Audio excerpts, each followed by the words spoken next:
ফজরের সময় নামাজ পড়তে উঠছি, ভাই আমার হাতটা ধরে বলতেছে, যাবে তুমি গেলে আমি খুবই একা হয়ে যাব।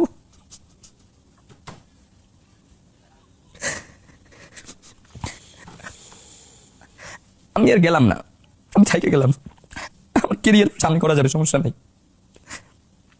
কিন্তু ভাই তো আমাকে একা রেখে চলে গেল। ওই রিক্সাটায় সবসময় আমি বসি। আমার বিয়ের জন্য আমি আমার বোনকে নিয়ে তার আগের দিন ক্যাম্পেইন করে শেষ করে এরপরে দৌড়িয়ে গেলাম উঠছি। আমার কাছে মাঝে মধ্যে এমনও মনে হয় যে ওই রিক্সাটা যদি আমি থাকতাম তাহলে হয়তো ভাগ্যে গুলি করতে পারতো না। আমরা জানি আমরা খুব নিঃসঙ্গ, আমাদের কোনো অভিভাবক নাই।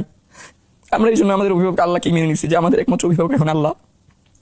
আমরা যখন কোনো সিদ্ধান্ত নেই তখন আমরা চোখ বন্ধ করে শুধু ভাবি যে শহীদ ওসমান হাদি এইখানে থাকলে কি করতো। আমরা যখন কোনো সিদ্ধান্তে পৌঁছাইতে পারি না তখন আমাদের মেম্বারদেরকে আমরা বলি যে তোমরা চোখ বন্ধ করো, বন্ধ করে শুধু চিন্তা করো যে শহীদ ওসমান হাদি থাকলে এখানে কি সিদ্ধান্ত নিত।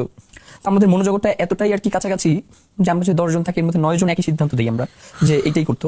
এই যে নির্বাচন বানচালের কথা বলা হচ্ছে, এই যে এত কিছুর কথা বলা হচ্ছে, প্লিজ ভাই আপনারা কেউ একবার বলেন যে শহীদ ওসমান হাদির হত্যার বিচারটা করবেন, আমরা কেউ রাজপথে গিয়ে দাঁড়াবো।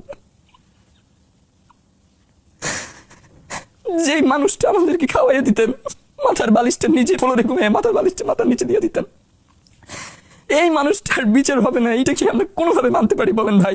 এই মানুষটা তো ঢাকা 8-এর প্রার্থী ছিলেন, তিনি তো এই ইলেকশনটাই করতে চাইছিলেন। 12 তারিখে আমরা যদি কেউ চলেও যাই এরপর 12 তারিখের ইলেকশনটাকে সুষ্ঠুভাবে করতে দিতে হবে। আমরা বারংবার বলেছি এবং শহীদ ওসমান হাদিও বলতেন যে ইলেকশনটা যদি এখন এই মুহূর্তে না হয় তাহলে বাংলাদেশের জন্য খুব খারাপ সময় অপেক্ষা করছে। এই জিনিসগুলো তো আমরা খুব ভালো করেই জানি, কিন্তু আমাদের কাছে কোনো উপায় নাই।